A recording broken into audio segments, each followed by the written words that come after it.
जैसा कि आपने थंबनेल में देखा, महात्मा गांधी जी का आज़ादी दिलाने में क्या सहयोग रहा, किस प्रकार से महात्मा गांधी ने आज़ादी के इस यात्रा के दौरान क्या-क्या सहयोग रहे महात्मा जी का, और क्या महात्मा गांधी की जो अहिंसात्मक आंदोलन था, इसी की वजह है कि आज हम स्वतंत्र भारत में निवेश करते हैं, यहाँ पर रहते हैं।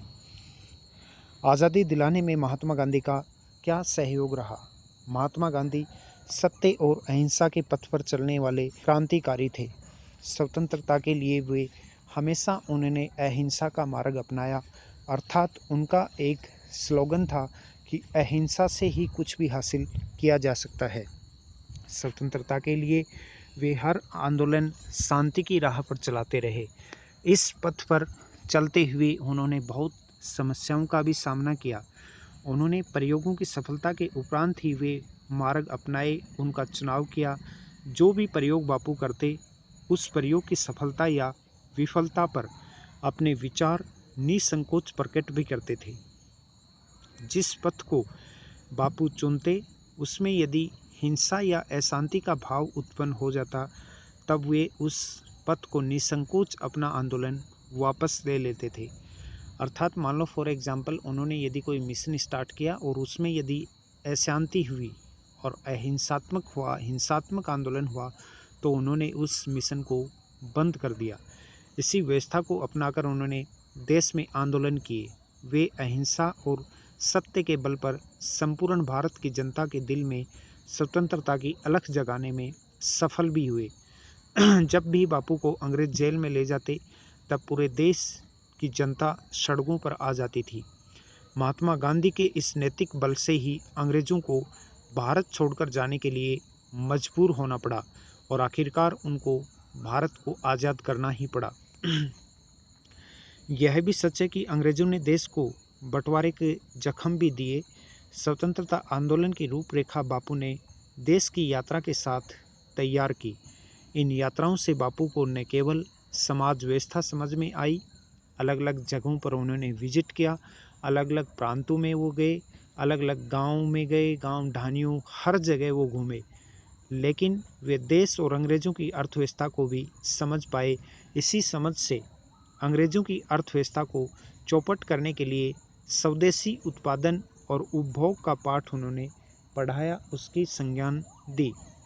छुआछूत के हिसाब से अभिशप्त समाज को इस बुराई से मुक्त करने के लिए भी सत्य और अहिंसा का मार्ग ही सहज मार्ग था। गरीब की गरीब को बापू ने देशाटन से समझा और अंतिम पंक्ति में खड़े व्यक्ति के लिए उन्होंने उत्थान के प्रयास किए। स्वतंत्रता संग्राम पर चर्चा करना और गांधी को गलत ठहराना आजकल का एक ये फैशन बन गया है।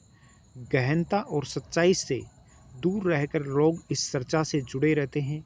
सवाल आखिरकार यह है कि क्या बापू ने सत्य और अहिंसा का मार्ग ही क्यों चुना? क्यों आखिरकार महात्मा गांधी ने अहिंसा का मार्ग चुना? सबसे बड़ी अहम बात यह है, क्या आज़ादी पाने का कोई और दूसरा रास्ता संभव था? कुछ प्रश्न हैं जिनका उत्तर तलाशने की बहुत ज़रूरत है। हम स्वतंत्रता आंदोलन के मार्ग के चुनाव तक पहुंच सकते हैं कि किस प्रकार से महात्मा गांधी ने, क्या कारण था कि उन्होंने अहिंसा का मार्ग ही अपनाया। हमारे लिए क्या युद्ध मार्ग अपनाना संभव था उस समय में? हमारे अपनों ने ही धोखा दिया। जैसे कि 1757 में प्लासी के युद्ध के मैदान में मीर जाफ़र ने अंग्रेज़ों के हाथों बिककर सिराजुद्दौला को धोखा दे दिया और अंग्रेज़ों ने पांव पसारने शुरू कर दिए। हम 1857 के सशस्त्र क्रांति कर चुके थे, तब हमारे पास कुछ हथियार भी थे, पर हम सफल नहीं हो पाए। हमारे पूर्वज यदि युद्ध का मार्ग अपनाते, तो क्या उस समय हमारे पास हथियार थे? क्या हथियारों के निर्माण के लिए कारखाने थे भारत में? यदि नहीं थे, तो क्या हमारे पास हथियार क्रय खरीदने के लिए धन था उस समय? नहीं था ना। यदि हमारे पास धन भी होता, तो क्या अंग्रेज भारत को हथियार दे देते?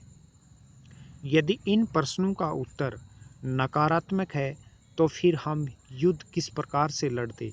किस बिहेव पे, किस दम पर युद्ध लड़ा जाता उस समय?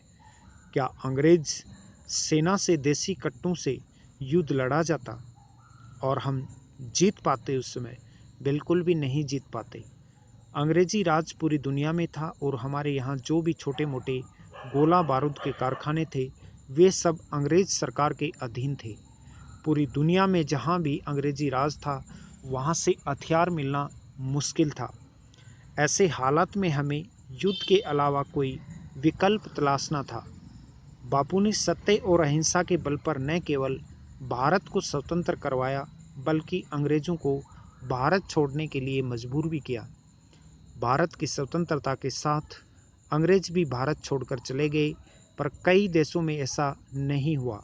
उदाहरण के लिए दक्षिण अफ्रीका में आज भी अंग्रेज बहुत बड़ी संख्या में निवास कर रहे हैं और वहाँ के प्रशासन में भी भाग लेते हैं अभी भी। सत्य और अहिंसा को आधार बनाकर महात्मा गांधी ने आज़ादी के लिए आंदोलन का जो मार्ग अपनाया वह समय और परिस्थितियों के अनुरूप उचित था, यानी कि उनका वो डिसीजन बहुत अच्छा था। उस काल में दूसरा कोई विकल्प भी नहीं था। कई देशों को महात्मा गांधी की प्रेरणा से अंग्रेजों से स्वतंत्र होने के लिए सत्य और अहिंसा का नया हथियार मिल गया। जिस अंग्रेजी राज का सूर्यास्त नहीं होता था उसके अहंकार का नाश सत्य और अहिंसा से हो गया और अंग्रेजों ने आखिरकार भारत को स्वतंत्र देश घोषित कर दिया।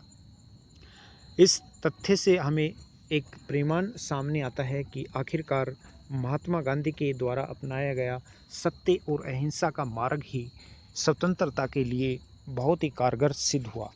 अतः आज से पहले जो आपके क्वेश्चन था, ये आपके मन में जो सस्पेंस था कि क्यों महात्मा गांधी ने सत्य और अहिंसा का मार्ग अपनाया, लगता है कि आज आपके वो सब डाउट क्लियर हो गए होंगे। दोस्तों, ज्ञान का अड्डा यूट्यूब और टेलीग्राम चैनल पर ऐसे ही महत्वपूर्ण टॉपिक आपको नियमित मिलते रहते हैं। ज्ञान का अड्डा यूट्यूब और टेलीग्राम चैनल राजस्थान का सबसे बेहतरीन स्टडी मटेरियल प्रोवाइड करने वाला प्लेटफॉर्म है। मेरा प्रयास है कि हर एक बच्चे को निःशुल्क शिक्षा मिले, हर गांव ढानी घर में फ्री ऑनलाइन क्लासेज हों। अधिक जानकारी के लिए आप नीचे दिए हुए नंबर पर संपर्क कर सकते हैं या फिर आप डिस्क्रिप्शन में दिए हुए लिंक पर क्लिक करके आप हमारे साथ फेसबुक, इंस्टाग्राम, ट्विटर पर भी जुड़ सकते हैं, जहां पर हम आपको बहुत ही इम्पोर्टेंट जानकारियां शेयर करते रहते हैं। Thank you so much. जय हिंद, जय भारत।